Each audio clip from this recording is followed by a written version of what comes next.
우리가 흔히 기독교는 계시의 종교, 또 말씀의 종교라고 이야기를 합니다. 하나님이 계시의 통로인 말씀을 통해서 우리 하나님 자신을 우리에게 알리셨고, 우리는 그 말씀을 통해서 하나님을 알아가고 하나님의 뜻을 받아들이게 되는 거죠. 그래서 기독교는 다른 종교와 좀 다른 것이 예배당 신전에 가도 신상이 없습니다. 그래서 고대 전쟁에서는 이기고 나면 이 정복국의 신상을 빼앗아 가서 우리의 신이 너희의 신을 이겼다, 이런 것들을 이제 증명해 보이곤 했는데, 이스라엘을 이긴 나라들은 유다에서 가져갈 게 없었던 거죠. 신상이 없으니까. 지금도 교회에서 유일하게 강조되는 부분이 한 군데 있다면 바로 이 자리에 하나님 말씀이 선포되는 강대상입니다. 우리가 하나님을 알 수 있는 통로가 바로 말씀이기 때문에 그렇죠. 우리가 말씀을 들을 때 성령께서 말씀을 듣는 이의 마음속에 역사하십니다. 그래서 깨닫게 하시고 또 감동하게 하시고 결단하게 하시죠. 그래서 예배 가운데 말씀을 들으면서 우리 하나님을 깨닫고 감동하고 결단하게 될 때 예배를 마치고 나가면서 우리가 하는 말이 오늘 은혜 받았다고, 바로 그렇게 고백을 하는 거죠. 하나님을 믿는 사람들은 말씀을 붙잡고 살아갑니다. 성도는 말씀을 붙잡고 살아가는 자입니다. 말씀을 통해 얻는 정보를 가장 우선순위에 두고 말씀이 우리의 삶의 기준이 되고 말씀을 따라서 판단과 결정과 가치관을 형성하는 가장 우선적인 근거로 삼습니다.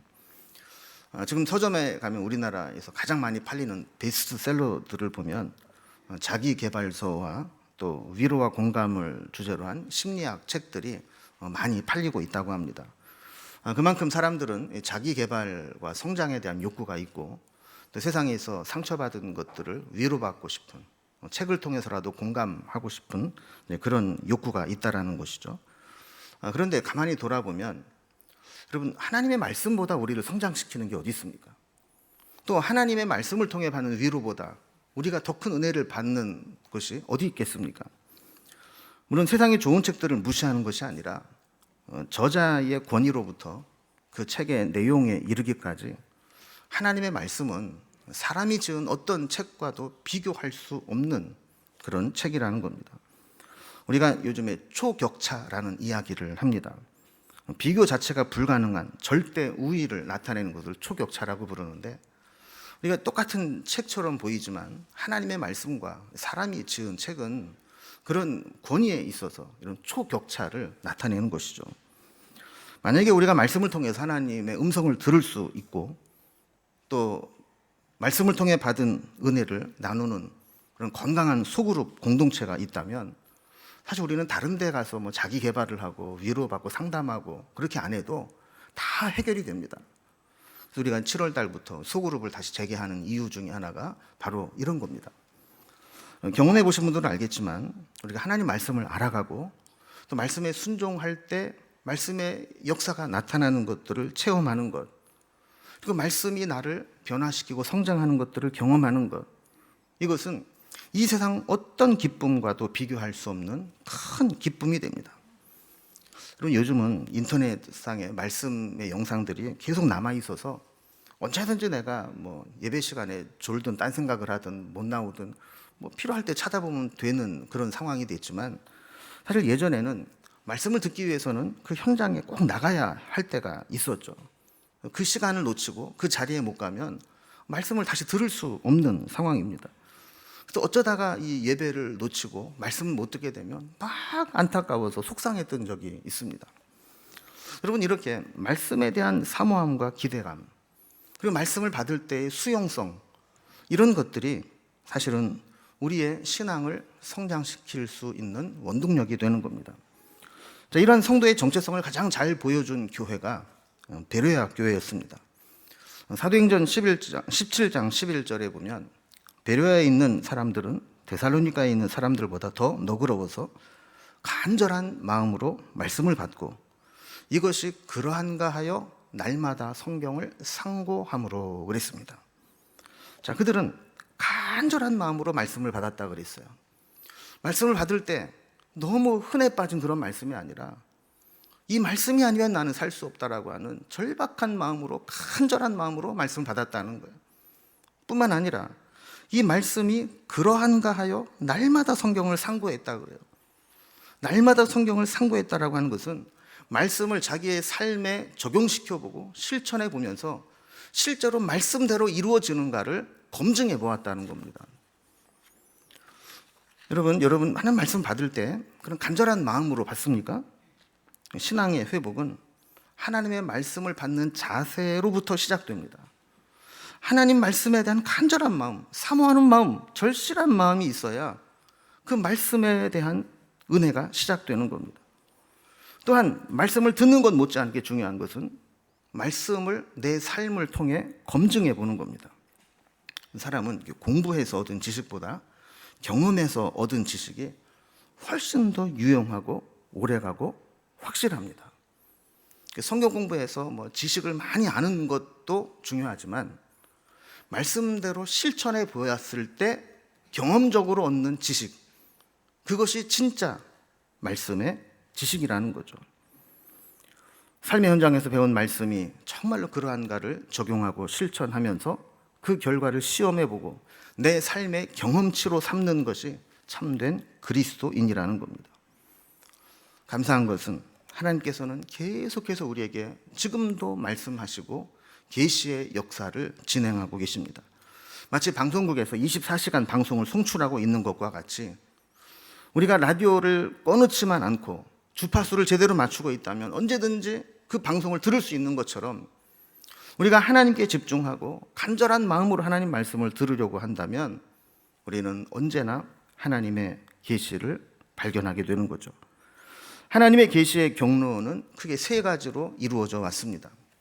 첫 번째는 하나님이 개입하시는 역사적 사건을 통해 하나님은 하나님의 뜻을 계시해 오셨습니다.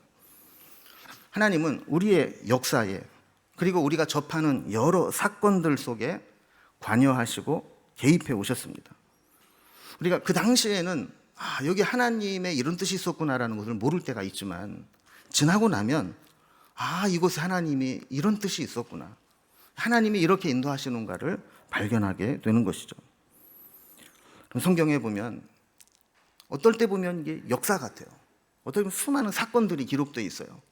그러나 단순히 역사나 사건이 아니고 그 속에 하나님의 계시가 나타나 있다라는 겁니다. 그럼 성경에 기록된 역사와 계시, 사건 속에 나타난 계시도 중요하지만 사실은 지금도 우리의 삶의 주변에 우리가 만나는 여러 이 사건들 속에 하나님은 지금도 하나님의 뜻을 우리에게 계시하고 계시는 겁니다. 두 번째로 하나님의 계시의 경로는 역사적 의미가 하나님의 관점으로 해석되어 기록된 성경을 통해서 우리에게 나타나고 있습니다. 우리는 금방 하나님이 우리 역사나 사건 속에 계시하신다는 것을 살펴보았죠. 그런데 이러한 역사나 사건은 시간이 지나면 잊혀지기 쉽고 또 그 장소에 있지 않은 사람들은 알지 못하는 한계가 있습니다. 그래서 하나님은 후대에라도 누구든지 이 역사와 사건 속에 계시된 하나님을 알 수 있도록 기록으로 남기게 하셨습니다. 그것이 우리가 지금 보고 있는 성경입니다.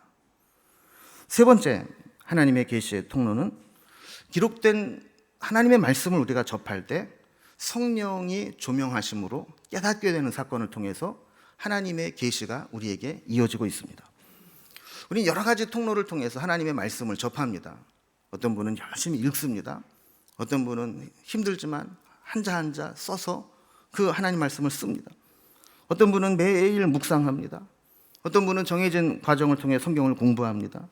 어떤 분은 늘 암송하기도 하고 또 어떤 분은 설교 듣는 것에 집중해서 하나님 말씀을 접합니다.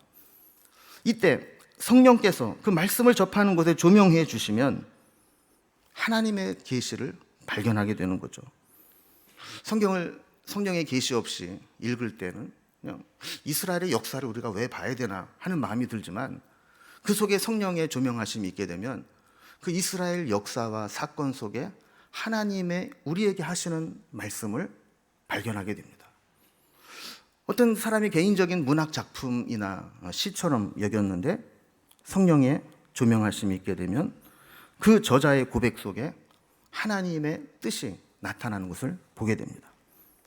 고대 근동 지역의 사람들에게 준 어떤 율법이나 법규인 줄 알았는데 그 윤리와 계명 속에 하나님의 명령과 말씀이 있다는 것을 발견하게 되는 것이죠. 자, 이렇게 하나님은 우리에게 말씀을 통해서 계시하시고 또 성령의 조명하심을 통해 그것을 깨닫게 하시는데, 만약에 이 계시가 중단되고 말씀이 들려지지 않는다면 우리의 신앙은 큰 위기를 만나게 됩니다. 요즘에는 어디 초행길을 운전해 가도 걱정이 없습니다. 우리에게는 뭐가 있기 때문에요?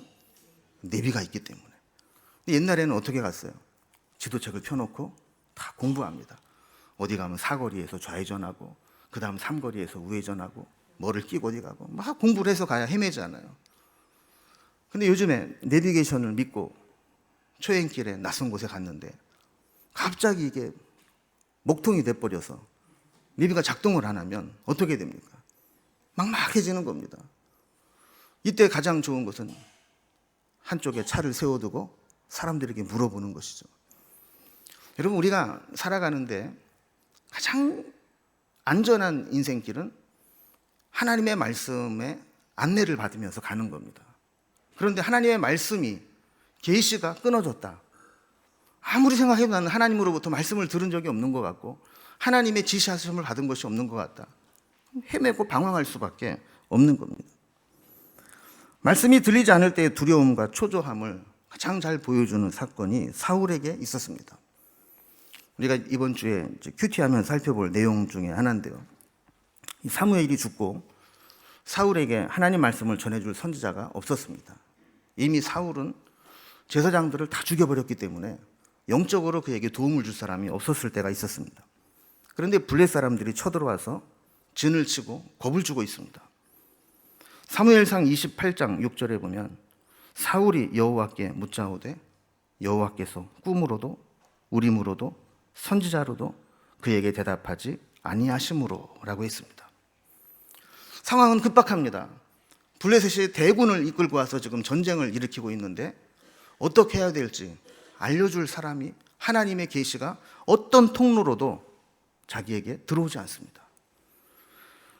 이때 사울이 두려워서 마음이 크게 떨렸다고 했는데 결국 이 두려움을 극복하지 못하고 사울이 한 행위가 뭐냐 하면 신접한 여인을 찾아가서 국가의 중대사를 물어보게 되었다는 겁니다. 여러분, 정상적인 나라에서, 일반적인 세상에서도 무당이나 도사에게 국정을 묻고 정책을 결정하는 것은 위험한 일입니다. 하물며 하나님의 백성들을 다스리는 이스라엘의 왕이 신접한 여인을 찾아가서 이 상황에서 어떻게 해야 되냐고 묻는 것, 이게 합당한 일이겠느냐는 겁니다. 계시의 통로가 막혀버리고 말씀을 들을 기회가 없어지면 사울처럼 이렇게 망가지고 무너져 내리는 겁니다. 결국 이 사건 이후에 사울은 길보아 전투에서 전사하고 사울의 시대는 막을 내리고 맙니다. 자, 오늘 본문은 바로 그 사건이 있기 바로 직전에 하나님의 계시가 막히고 있는 위기에서 출발을 합니다. 오늘 본문은 1절에서 당시 상황을 이렇게 설명합니다. 여호와의 말씀이 희귀하여 이상이 흔히 보이지 않았더라. 여러분, 당시에 계시의 대표적인 경로는 두 가지였습니다. 하나는 말씀이었고 하나는 이상이었습니다. 말씀이라고 하는 것은 선지자나 예언자를 통해서 하나님의 음성을 대언해 주는 것이었고, 이상이라고 하는 것은 꿈이나 환상을 통해서 전달되는 하나님의 계시였습니다. 그런데 말씀은 희귀하고 이상은 흔히 보이지 않았다라고 하는 것은 계시의 두 가지 대표적인 통로가 다 막혀 있다는 것을 의미하는 겁니다. 성경은 종종 하나님의 계시와 말씀이 중단된 것을 하나님의 징계로 해석합니다. 하나님 백성들이 불순종과 거역함, 불신의 역사를 지속할 때 하나님은 말씀의 기가를 통해서 우리에게 고통을 준다는 거죠.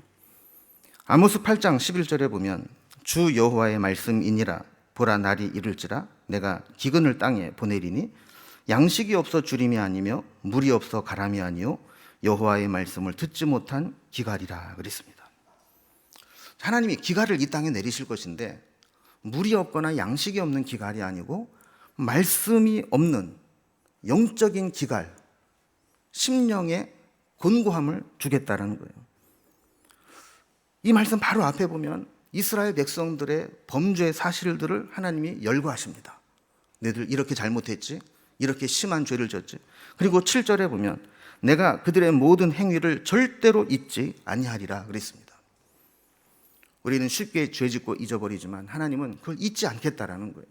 그리고 그 징계로 하나님의 계시가 중단된다라는 겁니다.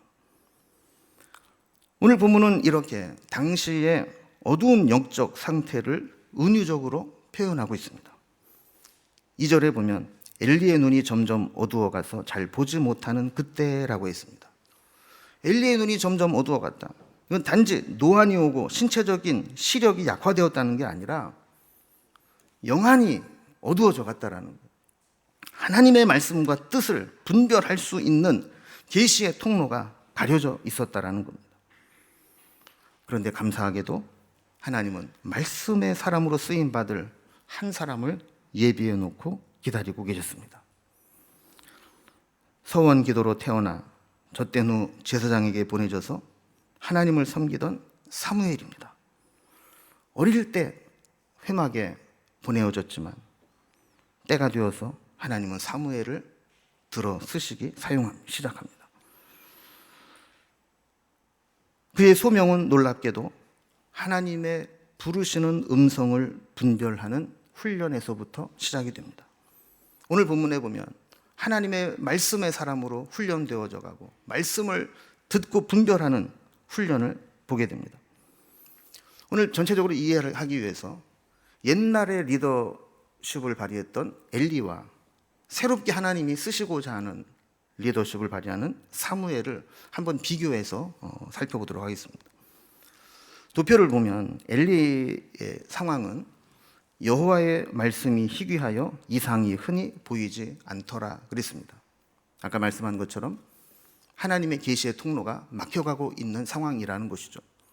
그런데 사무엘에 대해서는 여호와께서 사무엘을 부르시는지라 말씀이 들리기 시작했고 하나님의 음성이 들리기 시작했다라는 거예요. 엘리는 눈이 점점 어두워져서 잘 보지 못하는 그때에, 그러나 사무엘은 하나님의 등불은 아직 꺼지지 아니하였으며 아직 그 어두운 시대 가운데 소망이 남아있다는 것이죠. 엘리는 자기 처소에 누웠고 그러나 사무엘은 하나님의 궤에 있는 여호와의 전 안에 누웠더니, 엘리는 자기 집에 편안히 누워서 쉬고 있지만 사무엘은 여호와의 궤에 있는 여호와의 전에서 그 자리를 지키고 있었다라는 겁니다. 자, 그렇다면 사무엘이 어떤 사람이었길래 하나님은 그를 말씀의 사람으로 세우시고 하나님의 계시의 통로로 삼으셨는지 이 사무엘을 통해서 우리가 교훈을 몇 가지 좀 얻어보도록 하겠습니다. 첫 번째로 사무엘은 여호와를 섬기는 삶을 살았습니다. 엘리의 눈이 점점 어두워 잘 보지 못하고 자기 처소에 누워 있는 것과 대조적으로 사무엘은 엘리 앞에서 여호와를 섬겼고 하나님의 궤에 있는 여호와의 전 안에 누워 있었습니다. 하나님의 전에서 하나님을 섬기며 하나님의 사람으로 준비된 사람이었습니다. 성경이 우리에게 보여주는 신앙의 위인들에게 나타나는 공통점은 미련할 정도로 일상에 충실한 삶을 살았다는 것입니다. 뭐 저렇게까지 할 필요가 있나, 굳이 융통성도 없나 싶은 부분도 미련할 정도로 충성하며 준비해 왔다라는 거죠. 또 한 가지 생각해 볼 것은, 왜 하나님은 이 위기의 상황에 엘리에게 하나님의 음성을 들려주지 않으시고 사무엘에게 음성을 들려주셨을까요? 성경은 엘리가 단지 나이 많아 은퇴했기 때문이나 체력이 안 되어서 음성을 들려주지 않았다라고 이야기하지 않습니다. 오히려 엘리와 그의 아들들이 하나님께 드린 제물에 대한 탐욕, 성적인 타락, 자식에 대한 그릇된 사랑으로 스스로 그의 죄악으로 계시와 말씀의 통로를 막아버렸다고 말씀합니다. 엘리의 뒤를 이어서 제사장 직분을 감당하던 아들들은 그들에게 허용되지 않은 재물을 마음대로 갈취해 갔습니다. 회막에서 일하는 여인과 동침했습니다. 회막은 일반인에게 쉽게 공개되지 않은 은밀한 공간이지만 이곳에서 음행을 벌인 일들이 세상 모든 백성들에게 알려지고 그것이 다시 엘리에게로 들어갈 정도로 그들의 음행은 지속적으로 광범위하게 일어났습니다. 그런데도 엘리는 그 악행을 끊어버리지 못했고 아들들을 문책하지 못했습니다. 이러한 죄악들이 반복될 때 하나님께서 엘리에게 왜 말씀하지 않으셨겠습니까? 수없이 양심의 가책을 통해서 그리고 다른 사람들을 통해서 성경에 기록은 없지만 직접적으로 그들의 잘못을 지적하셨을 겁니다. 그러나 엘리와 그의 아들들이 하나님의 음성을 무시하기 시작했을 때 결국 무명의 하나님의 사람이 엘리를 찾아와서 엄히 문책하고 경고합니다.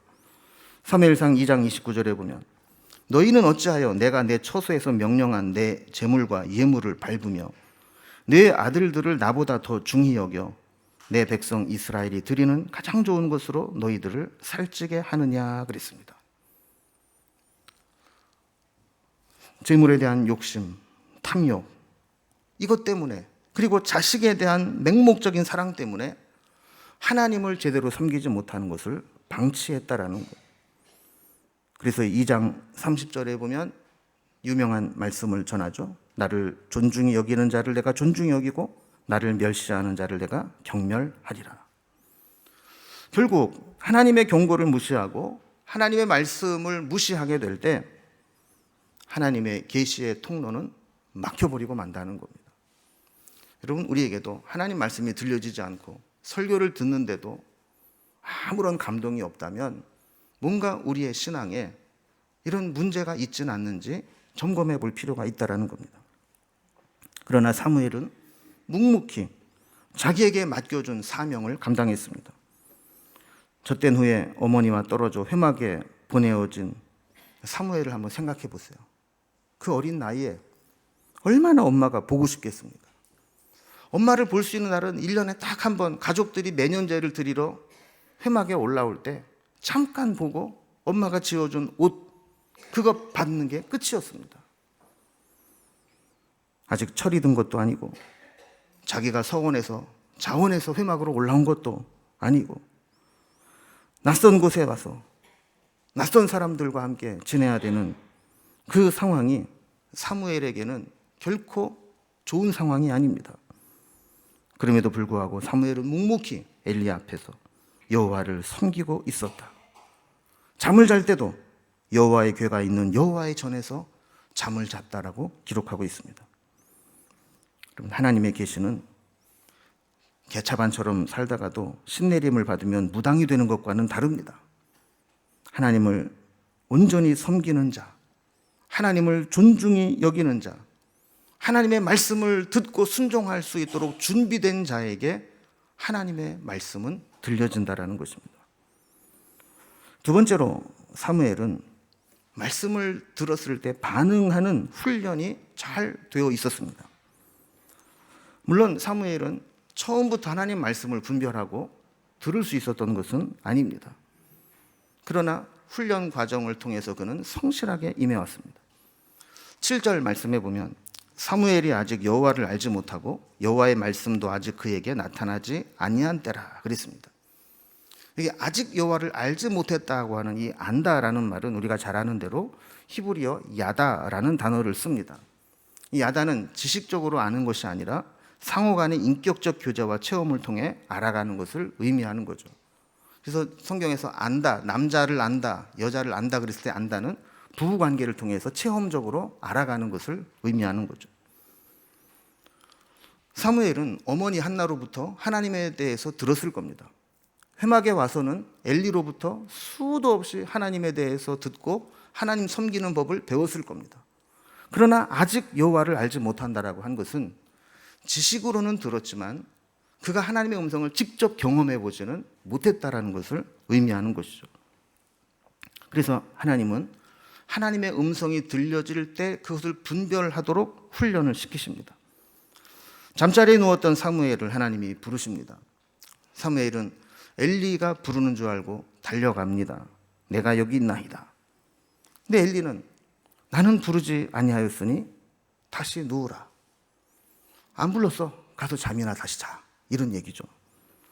두 번째 또 들렸을 때 똑같이 찾아가서 내가 여기 있나이다 라고 대답을 합니다. 엘리는 또 이야기하죠. 나 안 불렀어. 다시 자. 여러분, 한참 잠이 쏟아질 때 뭔가 부르는 소리가 들려서 갔더니 안 불렀다는 거예요.